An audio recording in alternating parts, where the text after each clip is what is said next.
कहानी की शुरुआत चांग डोंग चोई के फोन पकड़े बैठे होने से होती है, जो कहता है कि आजकल वेब ट्यून्स बहुत बोरिंग है।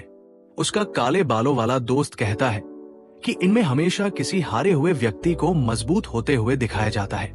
भूरे बालों वाला लड़का भी इससे सहमत होता है और आगे कहता है कि ये हमेशा स्कूल में होने वाली हिंसा के इर्द गिर्द घूमती है, जो आजकल बेतुका है।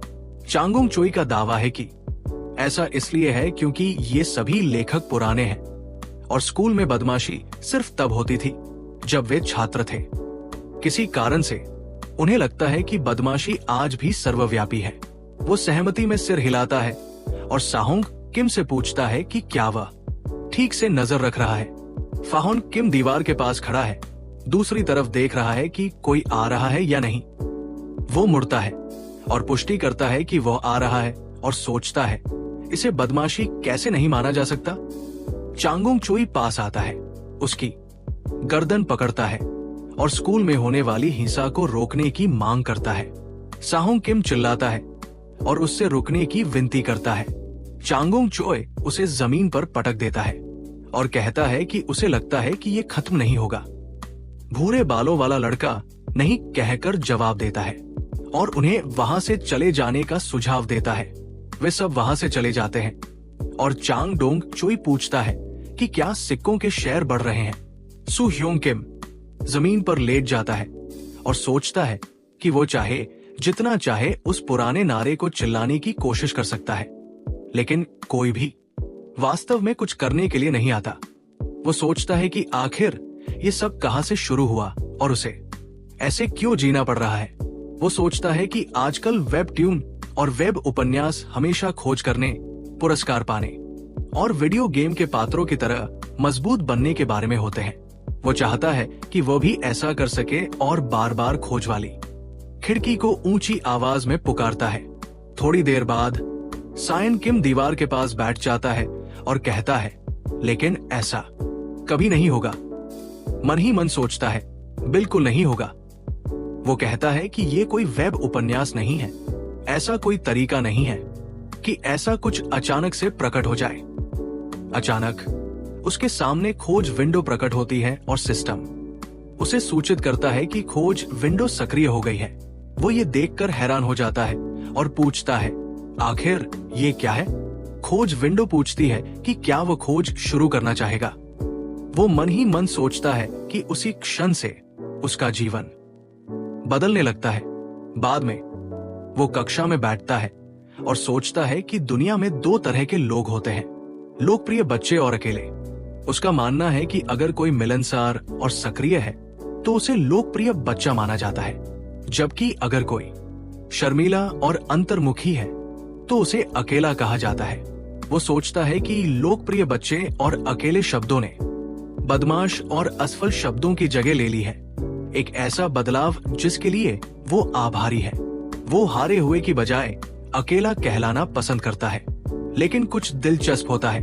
वो खोज विंडो को कॉल करता है और वह उसके सामने प्रकट हो जाती है। खोज खिड़की पूछती है कि क्या वो खोज शुरू करना चाहेगा। वो अपनी ही तरह एकाकी, ये तय न कर पाने की स्थिति में कि वो सपना देख रहा है या जाग रहा है। कक्षा के दौरान खिड़की को बार बार चालू और बंद करता रहता है।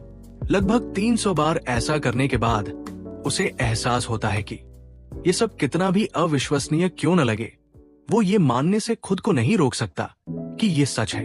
वो सोचता है कि खोज शुरू करने का क्या मतलब है। वो वहां पर क्लिक करने के लिए अपनी उंगली हिलाता है और सोचता है कि क्या उसे बस बटन दबाना है। अचानक करेन बीट उसके रास्ते में आ जाती है और उसकी उंगली उसके पेट पर दब जाती है। ये देखकर वो चौंक जाता है। वो कहती है कि ये यौन उत्पीड़न है। वो समझाता है कि असल में एक खोज खिड़की थी। वो उसे थप्पड़ मारती है और उसे एक डरावना सा बेवकूफ कहती है। अपनी सीट पर बैठे बैठे वो उसे स्कूल की नाश्ते की दुकान पर जाने के लिए कहती है। वो नाश्ते की दुकान के बारे में पूछता है। वह पुष्टि करती है कि उसे सैंडविच खाने की इच्छा हो रही है। वो पूछता है कि वो खुद सैंडविच क्यों नहीं ले आती। वो जवाब देती है कि वो जानता है कि उसकी टांगे कितनी खूबसूरत है और इन्हीं टांगों की बदौलत उसके 2 लाख इंस्टाग्राम फॉलोअर्स हैं। और वह ये बात जानता है। वो पूछती है कि अगर वो स्नैक शॉप जाते हुए रास्ते में ठोकर खाकर गिर जाए तो क्या वो उसकी चोटों की जिम्मेदारी लेगा। वह सोचता है कि उससे बहस करने का कोई मतलब नहीं है और कहता है ठीक है, वो अभी वापस आ जाएगा। वो जवाब देती है वाह, वह बहुत अच्छा लड़का है। वो पैसों के बारे में पूछता है। वो कहती है कि वो मजाक कर रहा होगा और उसे गाली देते हुए कहती है कि ये उसका ट्रीट होगा। वो वहां से चला जाता है और सोचता है कि वो ऐसा ही इंसान है, इस तरह के अन्याय के खिलाफ बोलने से बहुत डरता है। तभी चांगडोंग चोई आता है, उसकी गर्दन पकड़ लेता है और स्कूल में हिस्सा बंद करने की मांग करता है।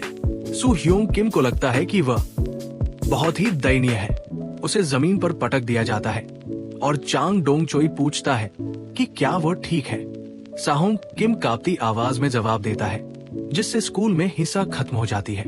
चांगडोंग चोई कहता है कि उसे ये बात मुक्का मारने से पहले कह देनी चाहिए थी और ये भी कहता है कि वो जानता है कि वो बस उसके साथ खिलवाड़ कर रहा है। साहोंग किम सहमत हो जाता है।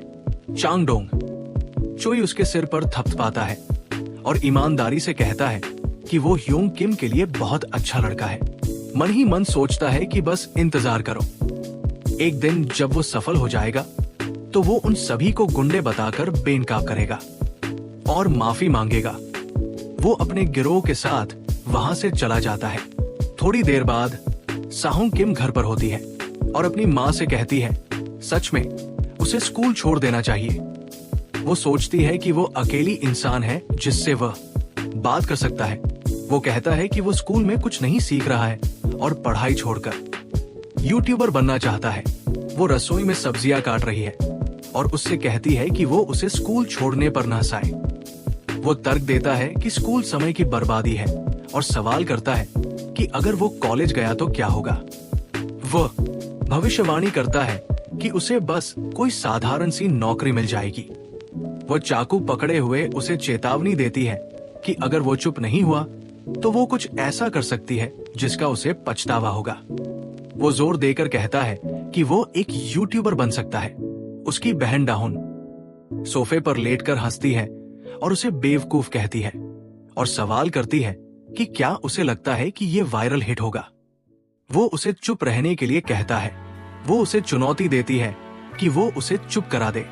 वो दरवाजा पटकते हुए अपने कमरे में चला जाता है और दावा करता है कि ये हवा की वजह से था, उसकी वजह से नहीं। उसकी माँ उसे घर में दरवाजा पटकने से मना करती है। वो जोर देकर कहता है कि ये हवा की वजह से हुआ, उसकी वजह से नहीं। वह अपने बिस्तर पर उदास होकर लेटा है और सोच रहा है कि उसकी हालत ऐसी क्यों है। वो मानता है कि वो स्कूल में खुद के लिए खड़े होने से भी बहुत डरता है और फिर से क्वेस्ट विंडो पर कॉल करता है। अपने कमरे में अकेला वो सोचता है कि क्या उसने बटन ठीक से दबाया था और फिर से दबाता है। उसे लगता है कि वह इसे जी भरकर आजमा सकता है। क्वेस्ट विंडो उसे बताती है कि वो क्वेस्ट सिस्टम शुरू कर रही है और जब वो कोई क्वेस्ट पूरा कर लेगा तो उसे एक कार्ड मिलेगा। वह सोचता है कि वो किस तरह का क्वेस्ट शुरू कर रहा है और उसे पता चलता है कि अगर वह इसे पूरा कर लेता है तो उसे एक कार्ड मिलेगा। क्वेस्ट विंडो उसे बताती है कि ट्यूटोरियल क्वेस्ट तैयार हो रहा है। अपनी माँ से माफी मांगे और इनाम में एक गोल्ड कार्ड दे। वो सवाल करता है कि क्या अपनी माँ से माफी मांगना भी एक क्वेस्ट है और अगर वो ऐसा कर लेता है तो वे उसे ये गोल्ड कार्ड जैसी चीज देंगे और अगर ये गोल्ड है तो शायद वो इसे बेच सकता है।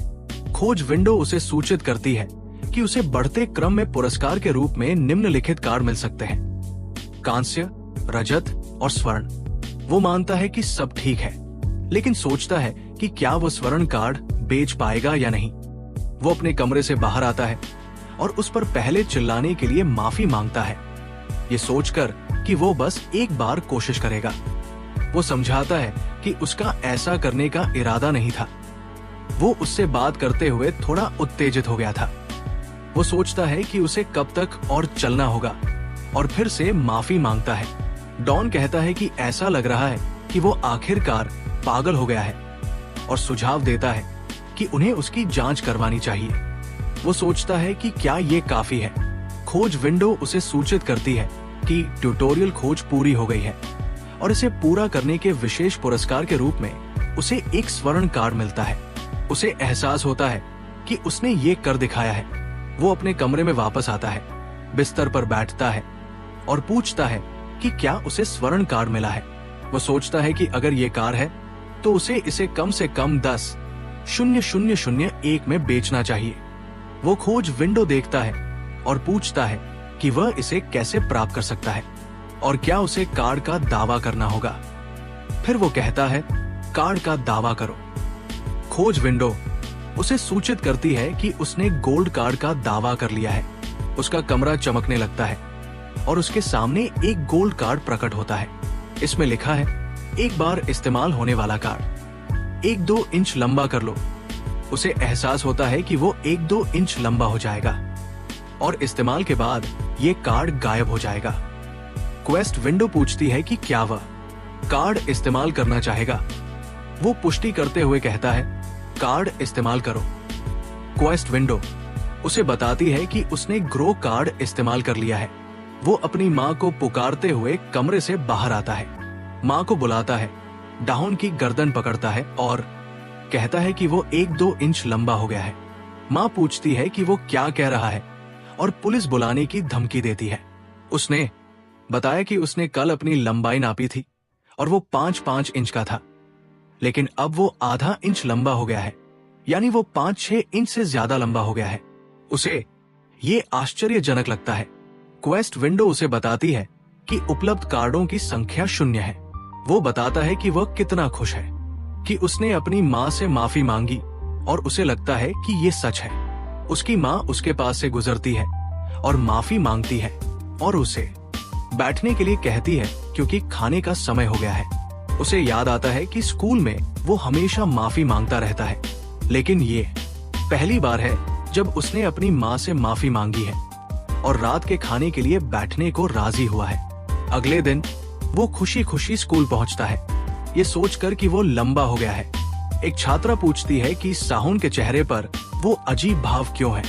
एक और छात्रा कहती है कि वह अच्छे मूड में लग रहा है। उसे लगता है कि वो लंबा हो गया है और आखिरकार 5-6 का हो गया है। उसे ऊपर हवा अलग लग रही है। एक लड़की बीच में बोलती है और पूछती है कि क्या हो रहा है। दूसरी छात्रा ने बताया कि वो पहले से थोड़ा लंबा लग रहा है। उसने अनुमान लगाया कि शायद उसके जूतों में लिफ्ट है। दूसरी लड़की असहमत होती है, ये बताते हुए कि उसने चप्पल पहने हैं और उसकी तरफ देखती है और दावा करती है कि वो लंबा है। वह इसका सारा श्रेय खोज को देता है और सोचता है कि आज खोज विंडो क्यों नहीं खुल रही है। उसे एहसास होता है कि कार्ड पाने के लिए उसे एक और खोज पूरी करनी होगी। खोज विंडो उसे सूचित करती है कि वो एक ट्यूटोरियल खोज उत्पन्न कर रही है, जिसे पूरा करने पर एक स्वर्ण कार्ड और एक रजत कार्ड मिलेगा।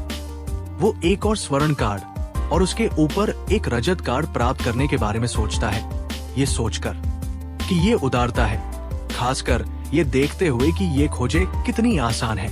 खोज विंडो उसे अगली खोज के बारे में सूचित करती है, करेन बी को चूमना, एक स्वर्ण कार्ड और एक रजत कार्ड के पुरस्कार के साथ। करेन बीक उसे कहती है कि वो ध्यान रखे कि वो कहाँ जा रहा है। उसे एहसास होता है कि दूसरी खोज करेन बीक को चूमना है और उसे याद आता है कि उसने पूछा था कि क्या उसकी मृत्यु की इच्छा है। वो उसे थप्पड़ मारने वाली है और उसकी पिटाई करने की धमकी देती है। वो सोचता है कि क्या वो उससे मजाक कर रही है। कोई रास्ता नहीं है कि वो उसे कभी चूम सके। फिर वो रुकती है और बताती है कि उसने एक अफवाह सुनी है कि लड़के उससे टकरा रहे हैं। उसे लगता है कि ऐसा कभी नहीं होगा। वो दूर हट जाती है और कहती है कि वो उसे नहीं मारेगी। उसे लगता है कि ये खोज असंभव है। वे उसे इतना बेतुका खोज कैसे दे सकते हैं। वो खोज छोड़ने के लिए कहता है और इस खोज को छोड़कर एक नई खोज करने का फैसला करता है। खोज विंडो उसे चेतावनी देती है। वो सोचता है कि ये चेतावनी किस बारे में है। खोज विंडो उसे सूचित करती है कि एक बार खोज छोड़ने पर सभी पुरस्कार रद्द हो जाते हैं और खोज विंडो फिर कभी नहीं दिखाई देंगी और पूछती है कि क्या वो अब भी खोज छोड़ना चाहेगा। वो दालान में खड़ा होकर विलाप करता है कि ये उचित नहीं है। एक लड़की उसे दालान बंद करने के लिए कहती है। एक लड़का पूछता है कि आखिर उसे क्या हो गया है। उसे एहसास होता है कि उसे इस बारे में पता ही नहीं था। अगर वो इस खोज को छोड़ देता है तो वो वापस 5-5 का रह जाएगा। एक और लड़की उसे देखती है और पूछती है कि वो क्या कर रहा है। छोटे बालों वाली लड़की कहती है कि ऐसा लग रहा है जैसे वो किसी चीज को छू रहा है। वो उसे घिनौना कहती है और दूसरी लड़की भी उसकी बात से सहमत होती है और कहती है कि ये घिनौना है। उसे न सिर्फ ये एहसास होता है बल्कि उसे अब कोई और खोज नहीं मिलेगी। खोज विंडो उसे अगली खोज के बारे में सूचित करती है। करेन बीक को एक गोल्ड कार्ड और एक सिल्वर कार्ड के इनाम के साथ चुमो और समय सीमा स्कूल खत्म होने से पहले है। वह सोचता है कि वो हार नहीं मान सकता। वो किसी भी तरह से इतना छोटा नहीं बन सकता और वो कोशिश जरूर करेगा। थोड़ी देर बाद वो कक्षा में बैठता है और सोचता है कि ये नामुमकिन है। उसने कहा कि वो कोशिश करेगा लेकिन कोई रास्ता नहीं है। वे डेटिंग भी नहीं कर रहे हैं। वो सोचता है कि वो उसे कैसे चूम सकता है और जोर से एक चुंबन बोल देता है। वो सोचता है कि ऐसा नहीं है कि वो पहले तो कभी करेन बी को डेट कर पाएगा और वो उसे सिर्फ बाहर चलने के लिए कहने पर ही थप्पड़ मार सकती है। जबरदस्ती किस करने की तो बात ही छोड़ दीजिए। वो जोर से किस दोहराता है ये सोचकर कि वो ऐसा कर ही नहीं सकता। कुया पूछता है कि क्या वो एक चुंबन चाहता है। चौंक कर वो पूछता है कि क्या कुया गंभीर है। कुया जवाब देता है कि उसे चूमने में कोई आपत्ति नहीं है। कि चिल्लाता है, कहता है कि उसने उसे डरा दिया और पूछता है कि उसके चेहरे पर क्या हुआ है। कुआ या बताता है कि उसे बदमाशों ने पीटा था। वो सवाल करती है कि वो इतनी गंभीरता और टिप्पणी के साथ ऐसा क्यों कह रहा है। ये मजेदार है कि वो दिखने में एक जबरदस्त लड़ाका लगता है, फिर भी वो भी उसकी तरह हर समय पिटता रहता है। कुया मानता है कि उसने भी सोचा था कि वो ज्यादा मजबूत होगा। सियोंग किम उसे इतनी गंभीरता से बात करना बंद करने के लिए कहता है। कुया पूछती है कि वो बार बार चुंबन के बारे में क्यों बुदबुदा रहा है। उसे ये बहुत संदिग्ध लग रहा है, खासकर जब वो उसके ठीक बगल में है। सियोंग किम सोचता है कि अगर कोई उसे कोई मिशन पूरा करने को कहे और वो किसी लड़की को चूमना हो तो वो क्या करेगा। वो पूछता है कि ऐसी स्थिति में वो क्या करेगा। कुजया सुझाव देती है कि अगर वो लड़की से सचमुच अच्छे से पूछे तो वो उसे जाने दे सकती है। सू ह्यूंग किम असहमत है। वो कहती है कि वो नहीं करेगी। वो मुफ्त गले लगाने के अभियान जैसा कुछ करने का प्रस्ताव रखता है, लेकिन चुंबनों के साथ। फन किम कहती है कि ऐसा बिल्कुल नहीं होगा, खासकर उनके जैसे लड़कों के लिए तो बिल्कुल नहीं। वो उसे पैसे देने का सुझाव देता है। फियोन किम घोषित करता है कि वह एक प्रतिभाशाली व्यक्ति है। चुंबन असल में दो लोगों के होठों का स्पर्श होता है और पैसा सबको पसंद होता है, इसलिए उसे बस लड़की को पैसे देने होंगे। वो पूछता है कि उसके पास कितने पैसे हैं और क्या वो उसे कुछ उधार दे सकता है। वह कहता है कि वो उसे चुंबन करने के लिए पैसे देगा। कुया अपना बटुआ निकालता है और कहता है कि उसने उसकी मदद की है और आगे कहता है कि उसे यकीन नहीं हो रहा कि उन्होंने एक मिनट के लिए भी ये सही सोचा था। वो माफी मांगता है, ये समझते हुए कि ऐसी बात का सुझाव देना बहुत बुरा था। साहोन किम सहमत होता है और स्वीकार करता है कि वे दोनों इस विचार को मन में रखकर गलत थे। वह बताता है कि किसी लड़की को चूमने के लिए उसे उसके साथ अकेले रहने की जरूरत नहीं है और जोर देकर कहता है कि उनके जैसे लड़कों को ऐसा मौका कभी नहीं मिलता। स्यून किम को लगता है कि कुया इस बारे में सही है। उसे कभी भी करेन बीक के साथ अकेले रहने का मौका नहीं मिलेगा। वो जिम क्लास के दौरान इस संभावना पर विचार करता है, क्योंकि करेन बीक हमेशा जिम क्लास के दौरान बीमार होने का दावा करती है ताकि वो उसे छोड़ सके। थोड़ी देर बाद करेन बीक कक्षा में जागती है और पूछती है कि क्या हो रहा है।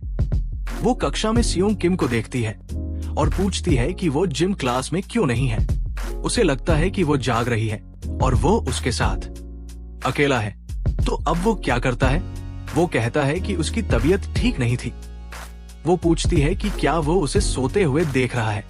वह इनकार करते हुए कहता है कि वो नहीं देख रहा था। वो उसे चिढ़ाती है कि वो फंस गया है। वो सबको बताने वाला है कि वो छोटा सा बदमाश है।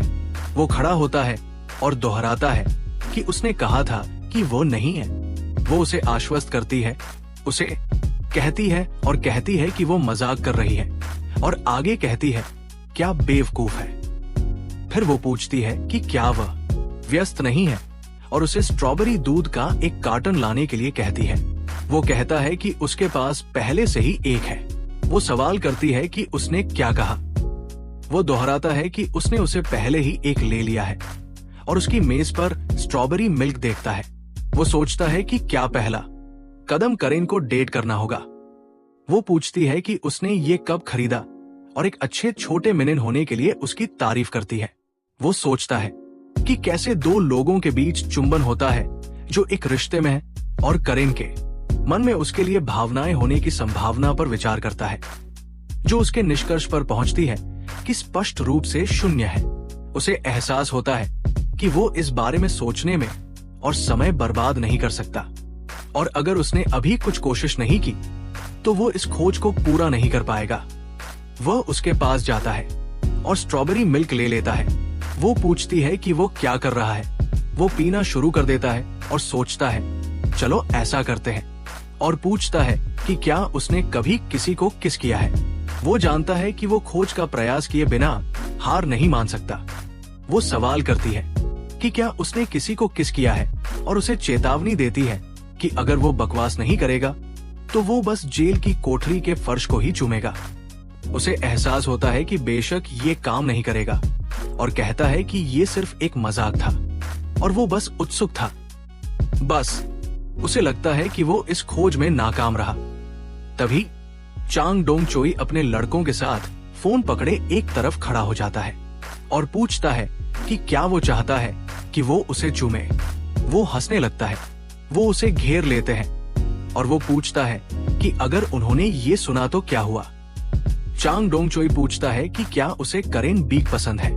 वो सबको बताता है कि सो योंग किम को करेन बीक पर क्रश है और उसे शर्मिंदा होने में मजा आता है।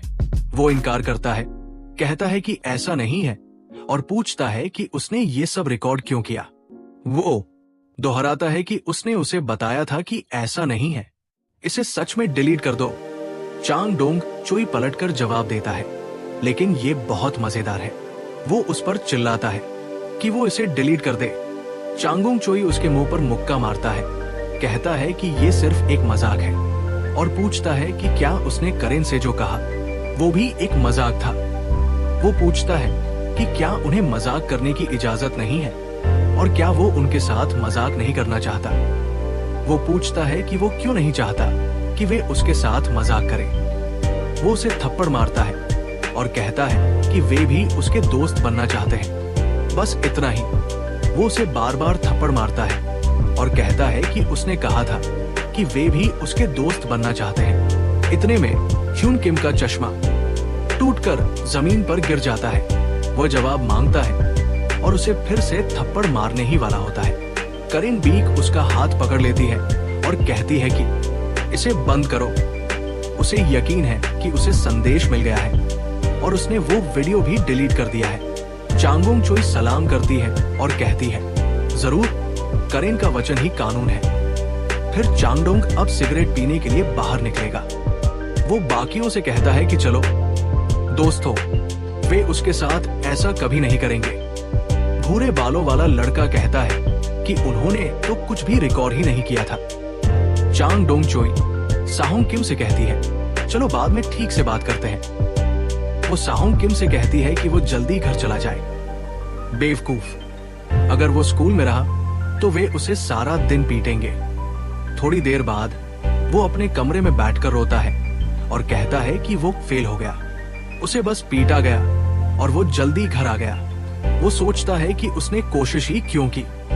वो सोचता है कि अगर उसने बस हार मान ली होती तो कम से कम उसे पीटा तो नहीं जाता। अब से स्कूल में उसका क्या होगा? चांगडोंग आज बहुत नाराज था। वो सोच रहा था कि वो माँ को चश्मे के बारे में कैसे समझाएगा। वो पहले ही एक बार उसके साथ सीढ़ियों से गिरने का बहाना इस्तेमाल कर चुका है, इसलिए वो खोज में फेल हो गया और वो वापस 5-5 का हो जाएगा। वो लेट जाता है और कहता है कि सब कुछ धुंधला है, ये सोचकर कि उसे अतिरिक्त ऊंचाई का आनंद लेने का मौका मिलने की खुशी है। खोज विंडो सूचना देती है कि खोज पूरी हो गई है। इसी बीच कक्षा में करेन बीक स्ट्रॉबेरी दूध उठाती है और कहती है कि वो इसके बारे में भूल गई थी। वो सोचती है कि वो चुंबन के बारे में क्यों बात कर रहा था और कहती है कि नहीं, उसने ऐसा कभी नहीं किया। वो पीना शुरू करती है और फिर उसे एहसास होता है कि ये वही स्ट्रॉ है जिसका इस्तेमाल सोन ने किया था। इसी बीच साहुन किम का कमरा रोशनी से जगमगा उठता है। खोज विंडो उसे सूचित करती है कि उसे इनाम मिल गए हैं, एक गोल्ड कार्ड और एक सिल्वर कार्ड। वो सोचता है कि खोज कैसे पूरी हुई और उसे लेने का फैसला करता है। वो सोचता है कि चाहे कुछ भी हो जाए, इससे कोई फर्क नहीं पड़ता और कार्ड लेने का निर्देश देता है। खोज विंडो पुष्टि करती है कि उसने गोल्ड कार्ड और सिल्वर कार्ड ले लिए हैं। वह सोचता है कि जब से उसे इनाम मिले हैं, पहले गोल्ड कार्ड ने उसे लंबा कर दिया है और वो सोचता है कि ये कार्ड क्या करेगा। आश्चर्यचकित होकर वो कहता है, ये अद्भुत है। खोज स्क्रीन पर गोल्ड कार्ड दिखाई देता है जो दर्शाता है कि ये एक बार इस्तेमाल होने वाला कार्ड है। इसमें लिखा है कि इस्तेमाल करने पर धारक की दृष्टि 2020 में वापस आ जाएगी और उसके बाद कार्ड गायब हो जाएगा। खोज विंडो उसे ये तय करने के लिए प्रेरित करती है कि क्या वह कार्ड का इस्तेमाल करना चाहता है। वो सोचता है कि शायद इस बार ये उसकी दृष्टि के लिए हो और वो कार्ड का इस्तेमाल करने का फैसला करता है। खोज विंडो इस बात की पुष्टि करती है कि उसने दृश्य में प्रकाश कार्ड का इस्तेमाल किया है। वो अपने हाथ को साफ देखता है, हंसता है और कहता है कि ये खोजें सबसे अच्छी और उल्लेखनीय है। वो अनुमान लगाता है कि उसने शायद एक रजत कार्ड भी प्राप्त किया होगा। इसके प्रभावों के बारे में सोचता है, हालांकि वो मानता है कि ये स्वर्ण कार्ड जितना फायदेमंद नहीं होगा, शायद सिर्फ एक दावाकार होगा। खोज विंडो उसे बताती है कि उसने वास्तव में रजत कार्ड का दावा किया है। वो इसे ऐसे ही पहचानता है और सोचता है कि क्या ये वास्तव में एक पुरस्कृत पुरस्कार है। वो उत्साह से उछल पड़ता है, कमरे से बाहर निकलता है और अपनी माँ को अपनी बेहतर दृष्टि के बारे में बताता है। डाहोन उसे चुप रहने और रात का खाना खाने के लिए कहता है।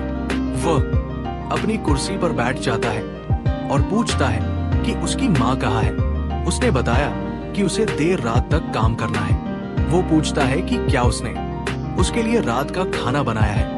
वो कहती है कि ये उसकी इच्छा पूरी होने जैसा है। उसकी माँ ने काम पर जाने से पहले उनके लिए रात का खाना बनाया था। वो उसे बात करना बंद करने को कहती है क्योंकि उसकी सांसें बहुत खराब है। वो जवाब देता है कि उसकी अपनी सांसें भी उतनी ही खराब है। वो उसके जवाब को एक कमजोर जवाब समझकर खारिज कर देती है। वो उसकी झुंझलाहट पर टिप्पणी करता है। उसका चेहरा देखकर वो पूछती है कि क्या उसका कोई झगड़ा हुआ है। वो बताता है कि वो बस अपने दोस्तों के साथ मजाक कर रहा था। वह हंसी और अविश्वास व्यक्त करते हुए कहती है कि वो सचमुच किसी झगड़े में रहा होगा। वो जोर देकर कहता है कि उसका बड़ा भाई झगड़ों में नहीं पड़ता। वो उसे नकारती है, इस धारणा को खारिज करती है कि वो अपनी उम्र का रौब जमा रहा है और उसके चश्मे के बारे में सवाल करती है। वो बताता है कि उसकी दृष्टि बेहतर हो गई है। संदेह करते हुए वो उसे धोखा देना बंद करने का आग्रह करती है। वो कहता है कि वो झूठ नहीं बोल रहा है और अपनी बेहतर दृष्टि का श्रेय उसकी समझ से परे की शक्तियों को देता है। वो उसके स्पष्टीकरण को ये कहते हुए टाल देती है कि चाहे वो उसे कभी स्कूल में देखे भी या नहीं, उसे उससे बात नहीं करनी चाहिए। वो इस निर्देश का कारण पूछता है। वो पलटकर पूछती है कि वो ऐसा क्यों सोचता है और टिप्पणी करती है कि ऐसा इसलिए है क्योंकि वो शर्मिंदा है। कुछ देर बाद चांगडोंग चोई स्कूल में उससे भिड़ जाता है और बताता है कि उसका सहपाठी साहोन उस दिन स्कूल आया था। वो पूछता है कि क्या उसमें आने की हिम्मत है। काले बालों वाला लड़का कहता है कि साहोन शायद खुद को कमजोर समझता है। भूरे बालों वाला लड़का इस आकलन से सहमत होता है। चांग डोंग चोए उसका सिर पकड़ लेता है और जोर देकर कहता है कि वो इस तरह का व्यवहार जारी नहीं रहने दे सकता। वो बताता है कि घंटी बजने वाली है और सुझाव देता है कि वे पढ़ाई खत्म करके चले जाएं। दूसरा लड़का भी सहमत होता है और कहता है कि उन्हें चले जाना चाहिए। कक्षा का एक और छात्र उन्हें साहोन किम पर हमला करते हुए देखता है। चांग डोंग चोई साहोन को स्कूल की इमारत के पीछे दोपहर के भोजन के समय मिलने का निर्देश देता है और उसे चेतावनी देता है कि वो पहले से कुछ न खाए, क्योंकि वो शायद सब कुछ उगल देगा। वो जोर देकर कहता है कि उसे गुस्सा दिलाने की गलती साहोन की है, इसलिए उसे जो भी परिणाम भुगतने पड़े उसके लिए तैयार रहना चाहिए। उसका दोस्त भी हंसने लगता है। सियोंग किम अपनी जगह पर जाने के लिए आगे बढ़ता है।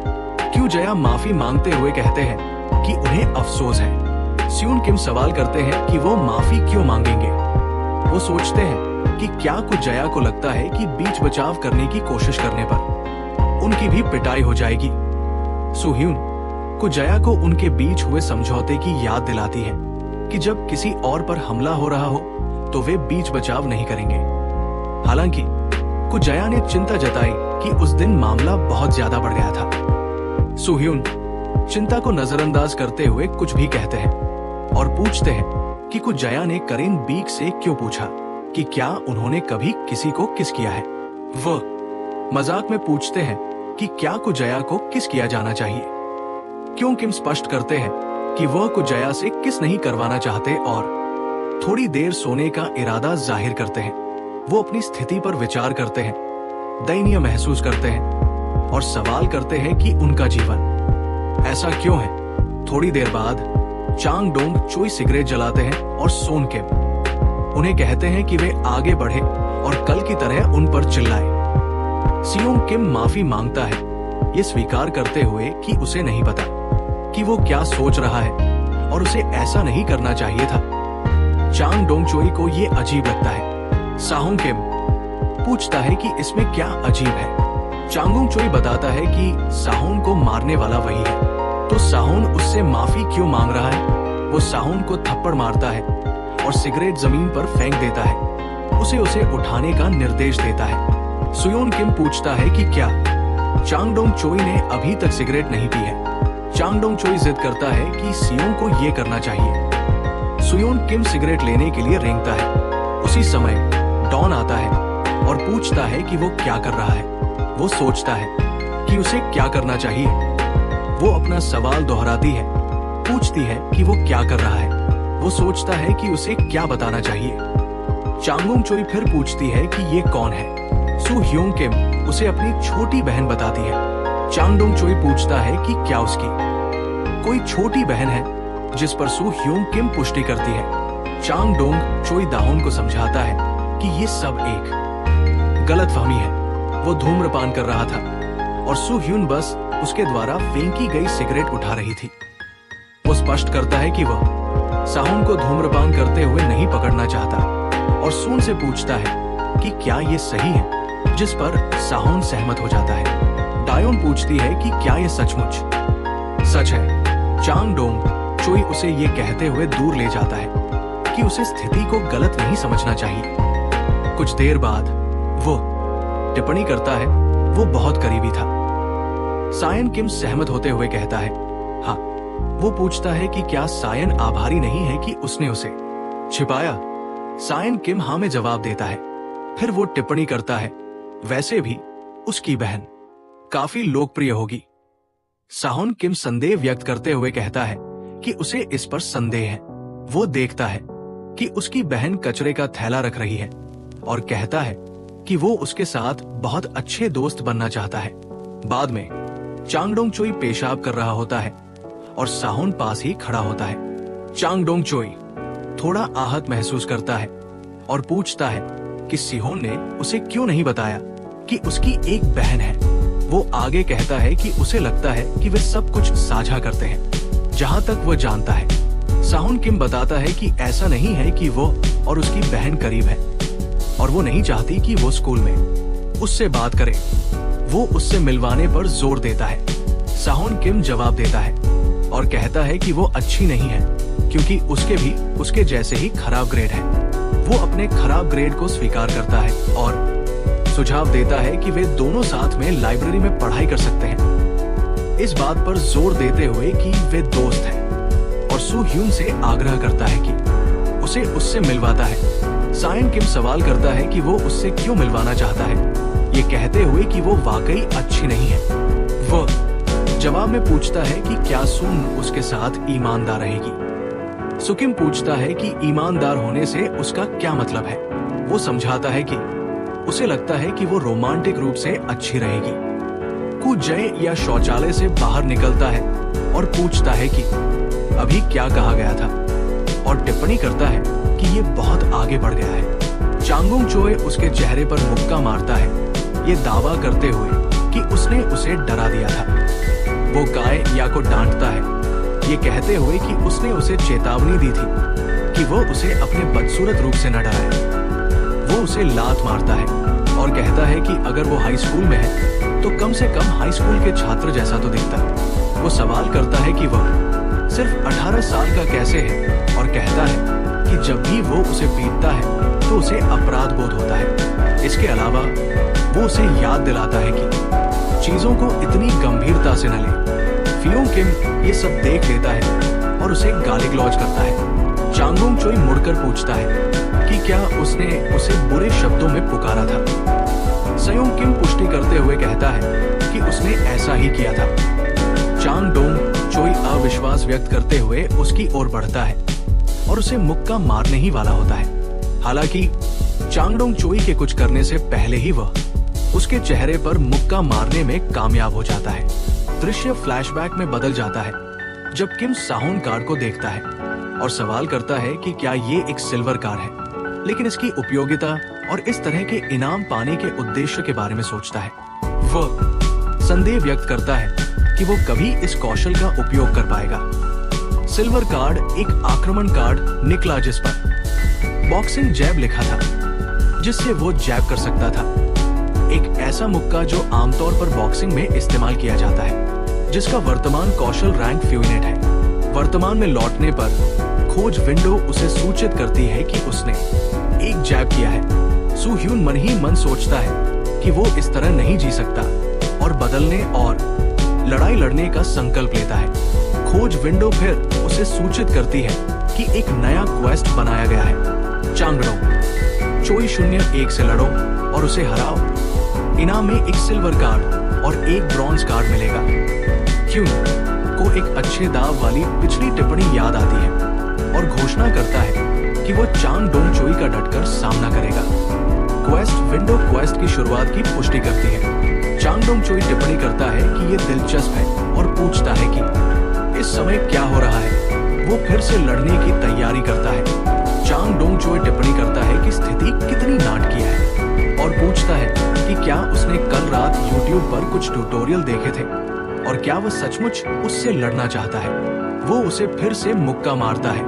क्वेस्ट विंडो बताती है कि उसने एक जैब मारा है। चांग डोंग चोई गिर जाता है और पूछता है कि ये सब क्या है, ये सोचते हुए कि क्या सुयोन ने चुपके से बॉक्सिंग की शिक्षा ली है या कुछ और यदि हाँ तो कब से और क्यों। वो सुयोन पर हमला करने के लिए आगे बढ़ता है और कहता है कि उसने उससे लड़ने के लिए ही बॉक्सिंग सीखी है। सुकिम उस पर बार बार हमला करता रहता है। खोज विंडो कई बार सूचित करती है कि उसने एक जैब मारा। क्यूया अविश्वास व्यक्त करते हुए कहती है कि ये अविश्वसनीय है। फिर खोज विंडो सूचित करती है कि चांगडोंग चोई 11 से लड़ने और उसे हराने का उद्देश्य पूरा हो गया है और इनाम के तौर पर एक सिल्वर कार्ड और एक ब्रॉन्ज कार्ड मिलेगा। कुजया कहती है कि सुयुन ने चांगडोंग चोई को नॉकआउट कर दिया। खोज विंडो घोषणा करती है कि खोज पूरी हो गई है और सुयुन के जैब कौशल का स्तर बढ़ गया है। चांगडोंग चोई जमीन पर पड़ा है और कुआ पूछती है कि क्या उसने उसे मार दिया। सुओन उसे आश्वस्त करता है कि वो शायद बेहोश है और उसे देखने के लिए आगे बढ़ता है। वो चांग डोंग चोई का हाथ पकड़ लेता है और जोर देता है कि अभी समय नहीं है, उन्हें भागना चाहिए। सियोंग किम उसे ऐसे गंभीर होकर बात करना बंद करने के लिए कहता है। थोड़ी देर बाद वे एक निर्माण स्थल के पास बैठ जाते हैं। साहोन किम टिप्पणी करता है कि वे भागने में सक्षम थे। कुया टिप्पणी करता है कि ये तो बस शुरुआत है। वो सहमत होता है और बताता है कि उनके सहपाठी हंगामे में होंगे। हुजय या आगे कहता है कि पूरा स्कूल शायद हंगामे में है, क्योंकि वे लोग डराने वाले हैं, हमेशा एक समूह में घूमते रहते हैं। चांग डोंग चोई उन्हें ढूंढता है और पूछता है कि वे कहाँ हैं। सुह्यून पूछता है कि क्या वह स्कूल जाना जारी रख पाएगा, ये चिंता व्यक्त करते हुए कि उन्हें हर ब्रेक के दौरान मारपीट का निशाना बनाया जाएगा। हुजय पूछता है कि सुह्यून ने बॉक्सिंग कब सीखी। उसने बताया कि उसने अभी-अभी YouTube वीडियो देखे हैं और खुद अभ्यास किया है। कुया पूछता है कि क्या वो ऐसा कर सकता है। वो जवाब देता है कि उसे लगता है कि ऐसा है और उसे एक सूचना याद आती है जो उसने पहले कभी नहीं देखी थी। वो सोचता है कि इसका क्या मतलब है कि उसका कौशल स्तर बढ़ गया है और अगर वो 100 तक पहुंच गया तो क्या होगा। वो सुझाव देता है कि उसे देखना चाहिए कि उसे कौन से पुरस्कार मिले हैं। हुजया पुरस्कारों के बारे में पूछता है। वो अपनी पिछली बात को खारिज करते हुए कहता है कि वो बस खुद से बात कर रहा था और अनुमान लगाता है कि शायद दूसरे लोग इसे नहीं देख सकते। वो दोहराता है कि उसे कुया से चुंबन की जरूरत नहीं है। कुया पूछता है कि क्या वो अकेला महसूस कर रहा है। जवाब में वो तय करता है कि वो अभी देख ले और सुझाव देता है कि वे देखें। वो कार्ड देखकर हैरान हो जाता है और सोचता है कि ये कैसे संभव है। करेन बीक अन्य लड़कियों के साथ आती है जो उन्हें पुकारती है और उनकी गतिविधियों के बारे में पूछती है। जया कहती है कि वे मुसीबत में है। फियोन उसे इतनी गंभीरता से बात करना बंद करने के लिए कहती है और मान लेती है कि करेन बीक भी उसे ढूंढ रही है। वो सुन के पास जाती है और पूछती है कि वो क्या कर रहा है और उसे बताती है कि हर कोई उसे ढूंढ रहा है। वो सवाल करता है कि क्या ये सच है और सोचता है कि क्या वो उसे ढूंढने की कोशिश नहीं कर रही थी। चांग डोंग चोई वो स्वीकार करता है कि वो किसी तरह चांग डोंग चोई से लड़ने में फंस गया। वो ये दिखावा करने का फैसला करती है कि उसने उसे वहां कभी नहीं देखा और उसे घर जाने का निर्देश देती है। थोड़ी देर बाद वे दोनों पकड़े जाते हैं। एक लड़का पूछता है कि क्या वो वही है और क्या उसे यकीन है। सियोंग किम सोचता है कि उसे क्या करना चाहिए। चांग डोंग चोई सवाल करता है कि क्या उसे उसके जैसे कमजोर व्यक्ति ने पीटा है। वो सोचता है कि वो डरा हुआ है। दो लड़के कया को घेर लेते हैं और एक लड़का टिप्पणी करता है कि वो उससे मजाक कर रहा है। दूसरा पूछता है कि क्या वो इस आदमी के घूंसे से बेहोश हो गया है। क्यों जया उन सभी को रुकने के लिए कहता है। वो उसे मारता है और उसे अपना मुंह बंद करने का आदेश देता है। अन्य सहपाठी दरवाजे के पास खड़े हैं। चांग डोंग चोई जानना चाहता है कि वे सभी क्या देख रहे हैं और क्या चाहते हैं। उन्हें वहां से चले जाने के लिए कहता है जब तक कि वे भी पिटना नहीं चाहते। वो पूछता है कि अब वे क्या करना चाहते हैं। अगर वो टाल मटोल करता रहा तो वो लड़का आ सकता है। वो राक्षस जिसने स्कूल में स्थानांतरित होते ही अपने मुक्केबाजी कौशल का इस्तेमाल करके सभी वरिष्ठों को अपने अधीन कर लिया था। वो इस संभावना पर विचार करता है कि वेस्ट गैंग बकाई का शीर्ष कुत्ता हाजुनु, जिसके बारे में अफवाह है कि उसने कभी कोई लड़ाई नहीं हारी, यहाँ आ रहा हो सकता है। हाजुनु आता है और स्थिति के बारे में पूछताछ करता है। एक लड़का मुड़ता है और उसे हाजुनु के रूप में पहचानता है। उसे सूचित करता है कि चांगडोंग चोई को बाथरूम में पीटा गया था और वो बेहोश हो गया था। हाजुंगू पूछता है कि चांगडोंग चोई कौन है। चांगडोंग चोई खुद की ओर इशारा करता है और स्वीकार करता है कि वो चांगडोंग चोई है। हाजुनु ने सुयोन किम को देखा और पूछा कि क्या वो वही है जिसने चांगडोंग चोई को मारा था। चांगडोंग चोई ने पुष्टि करते हुए कहा कि सु ह्यून ने उसे मुक्का मारा था। वो पूछता है कि उसने ऐसा क्यों किया। सु ह्यून किम बताता है कि उसने अपने परिवार का अपमान करके इसकी शुरुआत की थी। वो पूछता है कि क्या बस इतना ही है और टिप्पणी करता है कि सुन जाहिर तौर पर काफी जोरदार मुक्का मारता है, फिर उसे मारता है। सु उसका हाथ पकड़ता है और बताता है कि उसने सुना है कि सुन ने मुक्केबाजी शुरू कर दी है, इसलिए उसे मारने की कोशिश करनी चाहिए। सुन स्पष्ट करता है कि उसने वास्तव में मुक्केबाजी शुरू नहीं की थी। चांग डोंग चोई पूछता है कि वो ऐसा क्यों नहीं करना चाहता था। हज्जुनु पूछता है कि क्या उसे उसे मारना चाहिए। तब सुन सोचता है कि अगर हजुनु चाहता है कि वो उसे मारे और अगर उसे वास्तव में ऐसा करना चाहिए तो उसे क्या करना चाहिए। वो कहता है कि अगर वो उस पर वार कर सकता है तो कोई बात नहीं, वो उसे जाने देगा। सोन सोचता है कि उसे मारने के बाद क्या होगा और क्या अंततः उसे ही पीटा जाएगा। हजुनु उसे विश्वास दिलाता है कि वो वादा करता है। वो पिछले क्वेस्ट के बाद मिले कार्डों पर गौर करता है। वो कार्ड देखता है और सोचता है कि क्या वह अपने पास मौजूद नए कार्डों का इस्तेमाल कर सकता है। उसे लगता है कि इस स्थिति के लिए hit days high notes card उपयुक्त नहीं लगता, लेकिन हीलिंग बीन काम आ सकती है। अगर वो इसका इस्तेमाल करता है तो उसकी सहन शक्ति वापस आ जाएगी। लेकिन वो सोच रहा है कि क्या सहन शक्ति वापस आने से कुछ बदलेगा। हाजुनु बीच में ही बोल पड़ता है और जिद करता है कि उसने उसे मारने के लिए कहा था। उसे लगता है कि अगर उसकी सहन शक्ति वापस आ भी जाए तो भी वो उससे नहीं जीत सकता। वो अपने विकल्पों पर विचार करता है, ये समझते हुए कि वो उसे मारे या न मारे, उसकी पिटाई तो होगी ही। वो तय करता है कि चूंकि उसे किसी भी तरह से पिटाई ही होनी है तो उसे मारने की कोशिश ही क्यों न की जाए। वो एक घूंसा मारता है, लेकिन हाजुनु एक तरफ हट जाता है। उसे एहसास होता है कि हाजुनु ने उसे चकमा दिया है और वो उसे बार बार घूंसा मारने की कोशिश करता है, लेकिन हाजुनु खुद को बचाकर उसे दूर फेंक देता है। सायन जमीन पर लेट जाता है, आंखें खोलता है और उसे एहसास होता है कि वो बेहोश हो गया है। वो इस नतीजे पर पहुंचता है कि हाजुनु ने उसके घूंसे को चकमा दिया और फिर एक ही घूंसे से बेहोश हो गया। वो स्थिति समझ जाता है, वो पूरी तरह से फंस गया है। उसने हजुनु को मारने की कोशिश की थी और उसके बाद हजुनु उसे जिंदा नहीं छोड़ेगी। सुन कल्पना करता है कि हजुनु उसे चीर फाड़ कर उसके अवशेष जंगली कुत्तों को खिला देगा। वो अपना चेहरा ढक लेता है। हजुनु पूछता है कि वो क्या कर रहा है। सियोंग जवाब देता है कि वो हजुनु के मारने का इंतजार कर रहा है। कम से कम अपनी जिंदगी के अंत पर कुछ नियंत्रण तो चाहता है।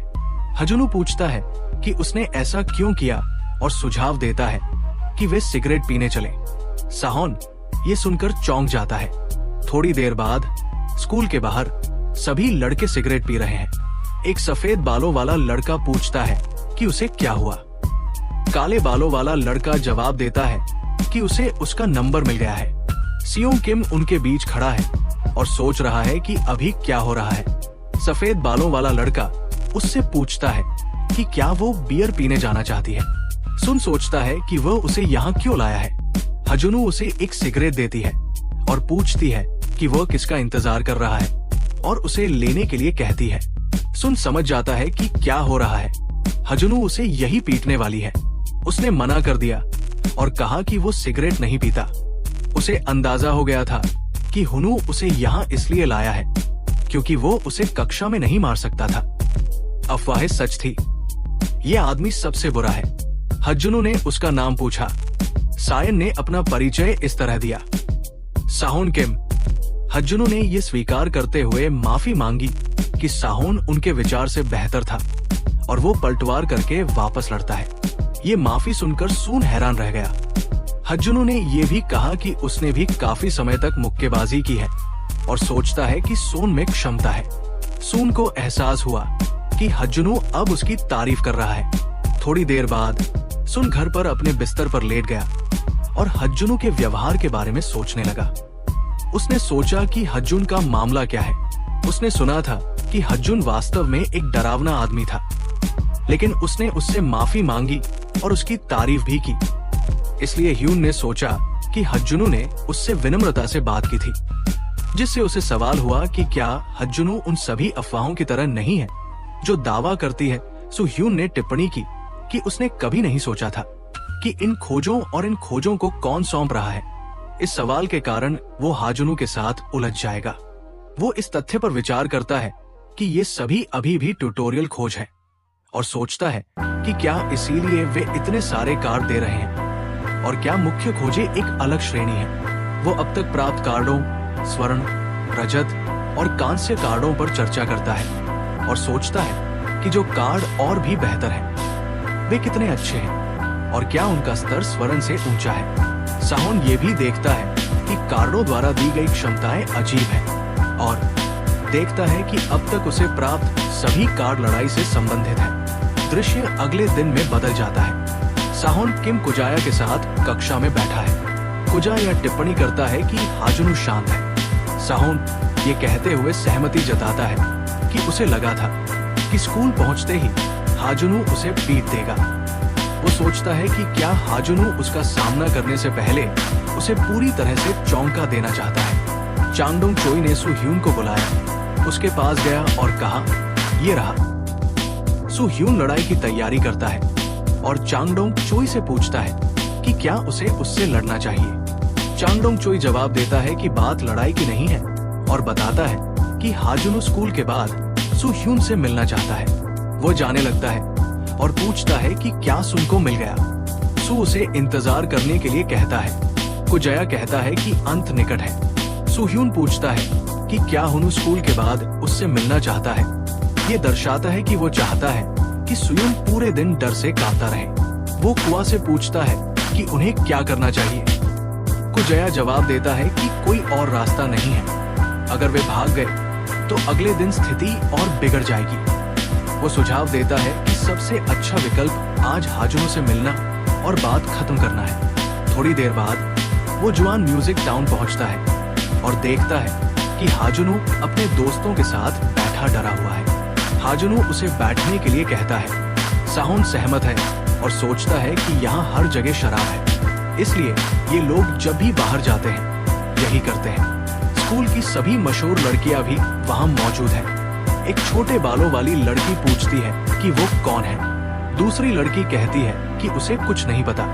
वो सोचता है कि क्या हाजुनु उसे सबके सामने सार्वजनिक रूप से शर्मिंदा करेगी और उसे इस स्थिति में कैसे व्यवहार करना चाहिए ताकि उसकी कम से कम पिटाई हो।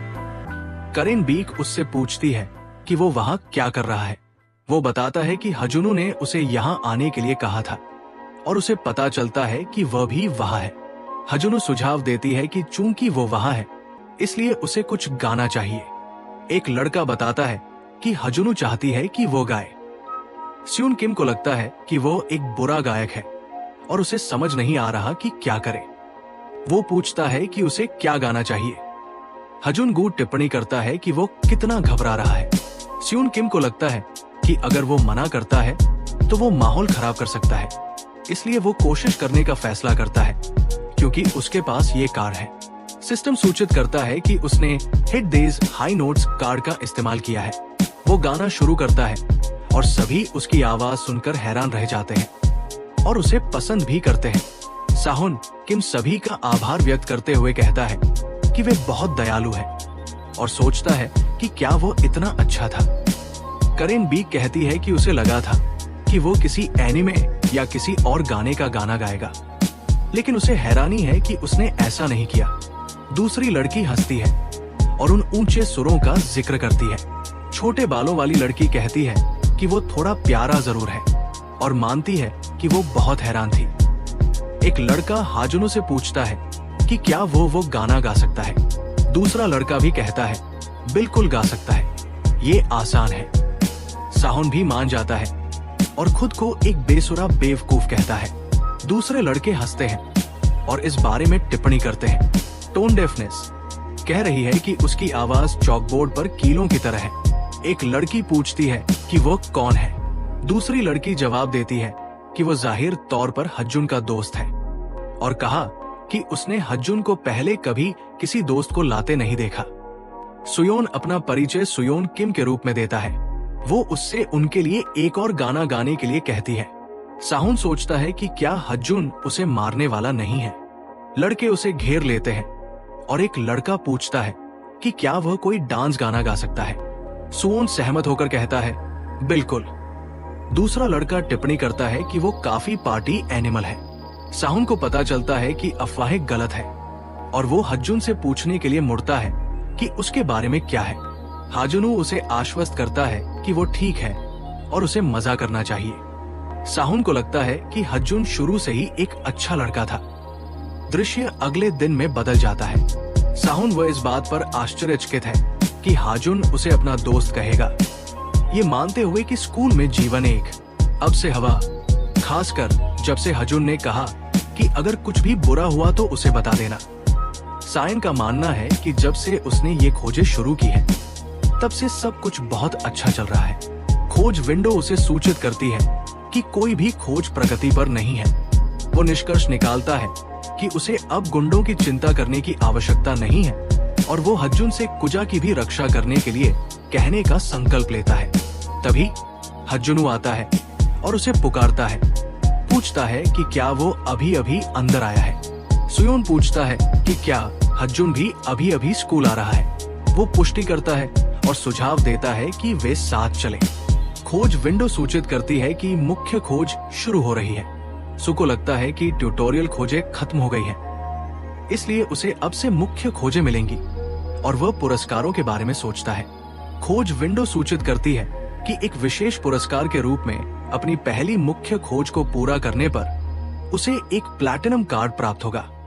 इसलिए ह्योन को पता चलता है कि ये सोने से उच्च स्तर का है और आश्चर्य करता है कि क्या इसका मतलब ये है कि खोज उतनी ही कठिन होगी। लेकिन वो फैसला करता है कि इससे कोई फर्क नहीं पड़ता। हाजुनु पूछती है कि वो क्या कर रहा है और साहुन सोचता है कि जो भी हो वो इसे पूरा करेगा। हाजुनु उसे कहता है कि चलो चले। खोज विंडो सूचित करती है कि कार्य हाजुनु से लड़ना और उसे हराना है, जो पश्चिम गंगब कई का शीर्ष कुत्ता है, जिसमें 1 में से 0 पूरा हुआ है। कार्य पूरा करने के लिए शेष समय 3 दिन है और इनाम एक प्लैटिनम कार है।